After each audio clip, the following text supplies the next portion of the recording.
It's just kind of who I am. I want to pour into my team as much as possible, and I'm pretty in tune with my body. I can read a room pretty well, and so when I see we're lacking a little bit, you got to step up. But if we're good, you're just there to encourage. Something massive just rocked the basketball world. And it had nothing to do with a game, a buzzer beater, or a playoff run.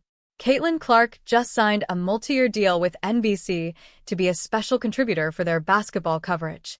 And the entire sports world stopped in its tracks. This wasn't some throwaway endorsement deal. This was a statement. Clark just told everyone watching that she doesn't need the WNBA's blessing, and she definitely doesn't need to join their shiny new off-season league to stay the biggest name in the sport. And while the league itself responded the way it always does, with total silence, one player refused to stay quiet. Phoenix Mercury guard Sophie Cunningham, the woman fans love to paint as Clark's on-court rival, looks like she's finally done biting her tongue. Before we get into it, if you're enjoying this breakdown, drop a like and follow along so you don't miss what's coming next. Most people watching right now haven't hit that button yet, and it genuinely helps more than you'd think. Okay, back to the story because this one's wild. Cunningham has been calling out the double standards eating away at the league from the inside, and barely anyone in mainstream media has picked up on it. She's pulling back the curtain on the backroom politics, the questionable money decisions, and the jealousy that's putting the biggest cash cow this sport has ever had at risk. But to really get why Cunningham is fed up, you need to understand exactly what Clark just pulled off. For years, there was an unwritten rule book every WNBA player followed. The league checks don't stretch far enough on their own. So once the season wraps, you pack your bags for Russia, Turkey, or China and grind out a paycheck overseas. Or more recently, you bow to the pressure and sign onto the league's new off-season showcase league instead. Clark looked at that rulebook and tossed it straight in the trash. Now that she's teamed up with NBC, she'll be walking into Madison Square Garden, popping up during Sunday Night Football, and appearing on Big Ten Saturday broadcasts. But here's the twist. She won't be chasing loose balls in a jersey. She'll be sitting courtside in a blazer, rubbing shoulders with names like Carmelo Anthony and Vince Carter. No woman in basketball has ever reached this level of mainstream spotlight this early in her career. She's not just a WNBA star anymore. She's positioning herself as an equal to the biggest male athletes on the planet. And the league office, staying dead silent about it, says everything. They know they're losing their grip on her, and Cunningham's outburst is a direct reaction to that nervous quiet. To understand the full picture, you need the backstory on this new 3-on-3 league. It was built by Breanna Stewart and Nafisa Collier, two of the league's biggest stars and top voices in the players' union. Reports say they dangled more than $1 million in league equity in front of Clark, plus a contract setup that echoed Messi's famous Miami deal. The pressure behind closed doors was intense. There was a whisper campaign painting Clark as disloyal to her fellow players if she didn't sign on. The expectation being that she'd use her fame to pump up their league's numbers. When Clark turned it down and chose NBC instead, the old guard took it personally. They called it a betrayal. But here's where the story flips.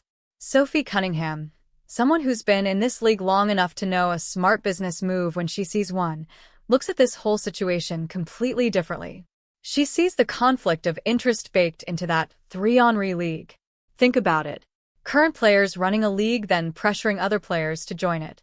That's an uncomfortable power dynamic, no matter how you slice it. By walking away from that offer, Clark proved she can't be bought and she can't be bullied. For over a year now, the media has tried desperately to frame Cunningham and Clark as bitter enemies. They loop the clips of hard fouls, chippy exchanges, and trash talk on repeat, trying to cast Cunningham as the villain sent to knock the rookie down a peg. And sure, Sophie plays physical. That's her game. But away from a court, she's actually one of the sharpest business minds in the entire league. While other veterans were busy trashing Clark on podcasts or downplaying her talent, Cunningham stayed honest. She was the one who openly admitted during the whole charter flight debate that Clark was the reason the league stopped flying commercial in the first place. She shut down the idea that this growth happened organically. She gave credit exactly where it belonged. And that brings us to her latest frustration. It seems to stem from a league that's more than happy to cash in on the money Clark generates, but still won't give her the respect she's earned. Cunningham is basically asking, Are you kidding me right now? She looks around at the new TV contracts, the sold-out arenas, the private charters, and she knows exactly whose name is on the check. That's what makes her reaction to the NBC News so important. The media wanted her rage. They wanted her to say Clark doesn't deserve this opportunity. Instead, Cunningham aimed her frustration somewhere else entirely, at the system and at the critics. She understands that a rising tide lifts every boat in the water. When Clark becomes a major presence on national television, more eyes turn to the WNBA once the season tips off. Cunningham is exposing just how short-sighted the jealous players really are. Her message is simple. Let her cash in, because that money trickles down to the rest of us eventually. Veterans usually protect each other with silence, even when they're in the wrong. WNBA players tend to close ranks publicly. Cunningham breaking from that scripto-back common sense is honestly a big deal in a league this tightly knit. Let's talk about the mean girl energy Cunningham has unintentionally exposed here. Legends like Cheryl Swoops have made comments trying to erase Clark's records by twisting the stats. During Team USA selection, fans watched an obvious cold shoulder play out in real time. That unmistakable energy of "you don't belong at this table."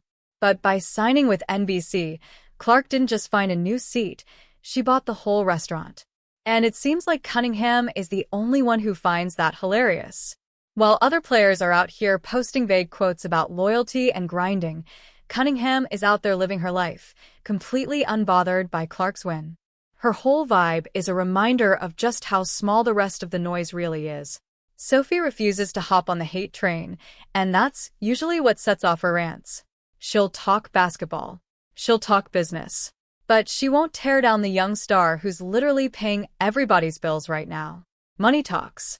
And right now, Caitlin Clark's money is shouting. This is really the root of the jealousy Cunningham keeps pointing at. So, let's break down the numbers. The top salary in the WNBA sits around $4 million. Even the 3-on-3 league, despite paying well, still demanded actual physical work. Training camp in Miami. Injury risk, real grind. Meanwhile, reports suggest Clark doesn't have to grind nearly as hard and is pulling in a massive paycheck from NBC, likely dwarfing her WNBA salary entirely. She gets to sit in a studio, break down the game she loves, and build her brand at the same time. Cunningham, who's fought tooth and nail for every contract she's ever signed, sees the genius in that move. That's exactly why she snaps when other players act like Clark owes them something. During the off-season, Clark found a way to make millions without putting her body through the ringer. That's not betrayal. That's the blueprint. Instead of throwing shade, Cunningham is basically telling everyone else in the league to pay attention and learn.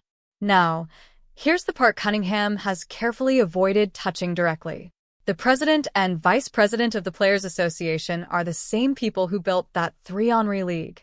There's speculation, just rumors floating around, that players faced real political pressure to sign on and help support their leadership's business venture.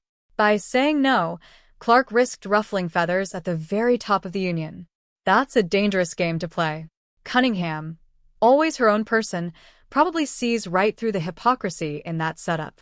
If the people running the union are also the ones profiting off Clark's off-season decisions, how exactly are they supposed to act in her best interest? It's a tangled mess of conflicting motives. Every time Cunningham speaks about staying honest, she's hinting that the public version of this story doesn't match what's really happening behind closed doors. She knows Clark's decision to skip that league goes deeper than just a scheduling conflict. It's about independence, and independence is something Cunningham clearly values, too. All year long, there have been rumors about a divided locker room. On one side, the traditionalists who think the league was fine before Clark showed up. On the other, the Clark supporters, mostly younger players or business-minded veterans who see exactly where this is heading. Sophie Cunningham sits in a strange spot right in the middle of it all. She's a grinder. She's tough.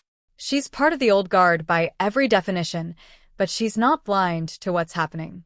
Her outburst is shaking up that locker room echo chamber. Every time she does an interview and refuses to stoke racial or generational tension, she's quietly undercutting everyone hoping to see Clark fail. She's proving you don't have to be bitter off the court just because you compete hard on it. And honestly, Cunningham has done something the mainstream media should have been doing all along, holding itself accountable. The whole Sophie hates Caitlyn storyline is a cash machine for networks and social clips. They post one hard crane with zero context and slap bad blood in the caption. But watch what actually happens after the whistle blows. Watch the post-game handshakes. There's real respect there. By speaking out now, Cunningham is taking her image back from a media machine that's tried to use her as a weapon against Clark. She refuses to play the villain in this NBC storyline. They wanted her furious that Clark's getting airtime. Instead, she's locked in on her own season. And in doing that, she's basically validating Clark's whole move because respect between competitors runs deeper than headlines. The league has always held the cards.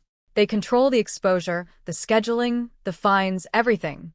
But now, Clark has a platform through NBC that might actually outshine the WNBA itself. Sunday Night Football is the most watched show in the entire country. If Clark brings up a WNBA issue during that broadcast, millions of people hear it instantly. Her voice is no longer something the league can quiet down. That terrifies the old guard executives. Cunningham understands exactly how much power that represents because she's fought league politics and officiating battles herself. Her support for players maximizing their own worth lines up perfectly with what Clark just did. What sets Cunningham off is this idea that players are supposed to just fall in line for the league. She represents the modern athlete, confident, bold, fully aware of her own value. Watching Clark flex that same leverage doesn't make her jealous. It makes her feel validated. It proves what's possible when players are brave enough to use their power. We also can't ignore the elephant in the room. A huge chunk of the conversation around Clark has been about race, claims that her popularity is tied to her background. And on the flip side, claims that the criticism she faces is racially motivated, too. It's a messy, divisive topic.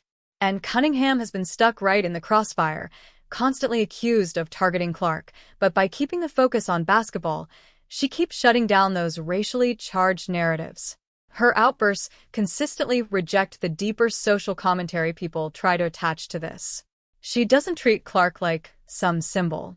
She treats her like a basketball player, plain and simple. By tuning out the noise and focusing on the game and the business side of things, Cunningham exposes just how ridiculous the identity politics obsession really is. She just wants to hoop and get paid. And she sees Clark doing exactly the same thing. So, does that 3-on-3 league still shine without Clark in the picture? Probably not. And the people running it know that better than anyone. That's where a lot of this resentment comes from. They were counting on the Clark effect to lock in TV deals and ticket sales. Without her, they're just another startup league trying to find its footing. It matters that Cunningham has acknowledged this openly. She knows the math gets a lot tougher without the golden ticket walking through the door.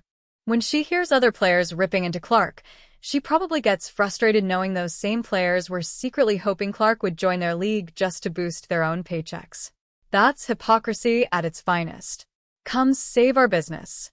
Even though we can't stand you, Cunningham is far too sharp to let that slide without rolling her eyes. Looking ahead to next season, everything has shifted. Clark returns to the Indiana Fever backed by a massive media partner. Not just as a second-year point guard, but as an actual NBC broadcaster. She's untouchable now. The hazing phase is officially over. She won the war, and Sophie Cunningham knows it. Her way of adapting to this new reality is exactly what we've seen, refusing to play into the pettiness and speaking her mind instead. Her message to the rest of the league is blunt. Get with the program or get left in the dust. Any player still holding on to resentment is fighting a battle that's already over. Sophie Cunningham was supposed to be the villain in this story. The media built her up as the rival, the enforcer, the enemy. But with Clark's massive NBC announcement now public, Cunningham has turned into something way more interesting, the one person willing to tell the truth. While the rest of the league sits in jealous silence, watching Clark walk away from their 3-on-3 league for the bright lights of network television, Cunningham has stayed real. She's exposed the hypocrisy of a league that resents Clark's influence while cashing in on her popularity every single day. Her outburst has called out the fake narratives and the poor decision-making happening around her. And in doing that, She's proven she was never Clark's enemy at all. She just respects real competitors, and she respects the grind. Basketball has never been the same since Clark stepped onto the scene. And it looks like Sophie Cunningham is the only one brave enough to actually say it out loud. Now, the WNBA is staring down a choice. They can listen to Cunningham, swallow their pride, and finally recognize the greatness sitting right in front of them, or they can keep stewing in jealousy while the world moves on without them. One thing's for sure, this drama is far from over. If this breakdown kept you hooked, smash that like button, drop a comment with who you think is right in all this, and subscribe so you don't miss the next update the moment this story takes another turn. Because trust me, it will.